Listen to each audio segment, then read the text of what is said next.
I've been working in the cystic fibrosis clinic for the past few years, I've gotten to know Pamela Summerhays fairly well, and we've had many conversations about what it's been like for Pam living with cystic fibrosis and coming to terms with everything that this implies. Pam is now 25 years old, completed a course at Sheridan College in early childhood education, set up her own nursery school, which she ran with 2 other people for almost 3 years, and has done remarkably well, we all feel, in learning how to live with CF. Pam, what led you to agree to make this tape today? What sorts of things were you hoping to get out of it, or what were your thoughts as you decided to say what you had to say? Well, when I was talking with you the other day, I mentioned that I would like to, I said that I would like to, in one of our talk sessions, that you could bring a tape recorder in and tape it, and then you thought that possibly audio-visual would be better. And at that time I was sort of talking to you about a lot of things that I had been working out in the last couple of years. And I guess I just came to a point where I felt that I had a lot of feelings that I felt if they were shared, they could help a lot of other people. And they could help a lot of young, like new staff and training that was coming onto the ward or just learning about CF in general, to understand the feelings of a CF patient from the emotional end of it, because they get so much of just from the medical end of it. And I think that the feelings of a chronic patient can be quite different than that of a patient who just comes in like very periodically for occasional things. And it's important that they understand some of the emotional part of returning many, many times for treatment, and how you sort of begin to view life in general. I know you've had it commented to you that you handle things extremely well, and you've said back to that you have learned how to handle your feelings, but that doesn't mean that you don't have the same kinds of angers and fears and frustrations that all of the other kids have, and that your feelings are really very similar to the feelings of all of the other kids in the clinic. Could you talk a little bit about, what it was like for you growing up and realizing that you did have CF? I think that when I was very young,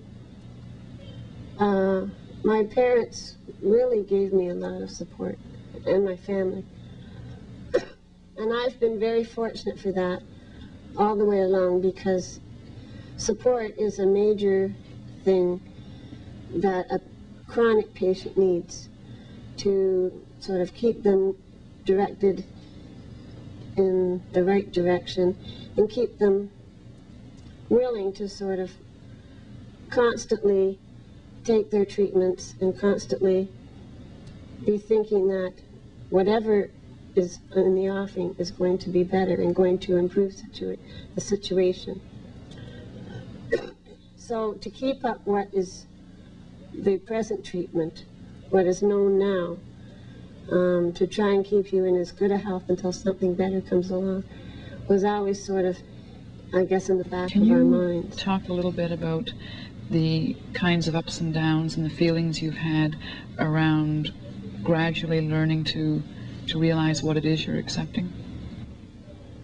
I think that from the time I was little, I guess when I was very, very young, I didn't really understand exactly what cystic fibrosis was. As a matter of fact, I remember my mom telling me I used to go up and down the street saying I had 65 roses because I couldn't pronounce it. And nobody could understand what 65 roses was. But I gradually, I think, just by having to do my therapy and having my parents tell me over and over again, sort of explain questions I had over and over again, began to understand that it was a disease that was not curable but could be controlled, and there was regular treatment I had to do, and it just became a part of my life. So you sort of just accept that as it happens. But the feelings that develop at different times in your life change somewhat in the way you look at it, and you say, well, how am I going to live with it? And also they change as perhaps your physical capacity changes, or your physical medical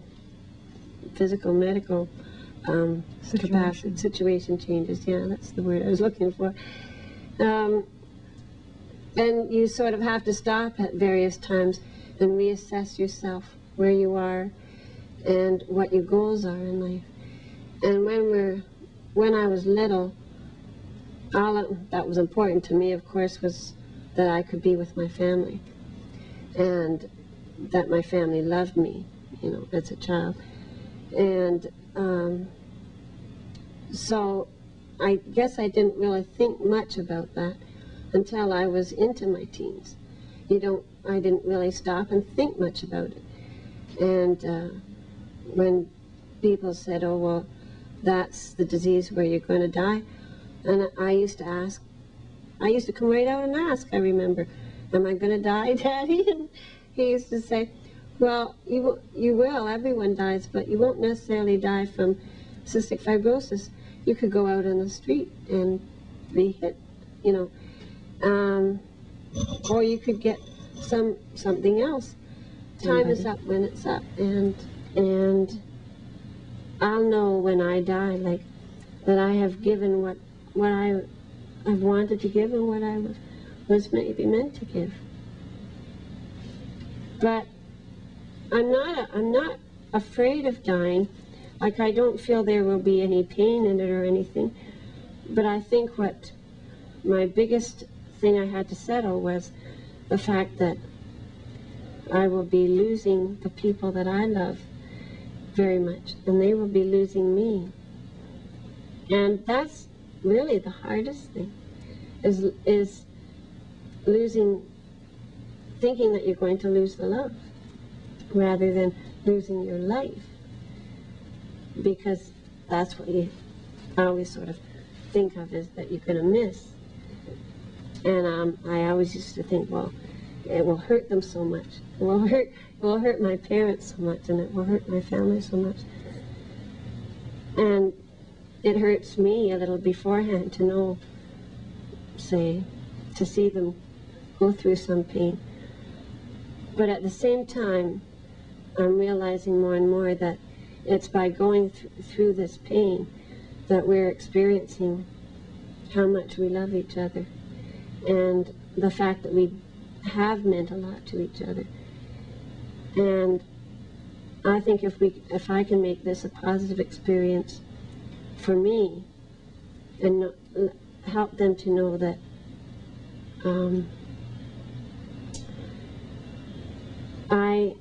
although it is frightening, but because they love me, it makes it less frightening.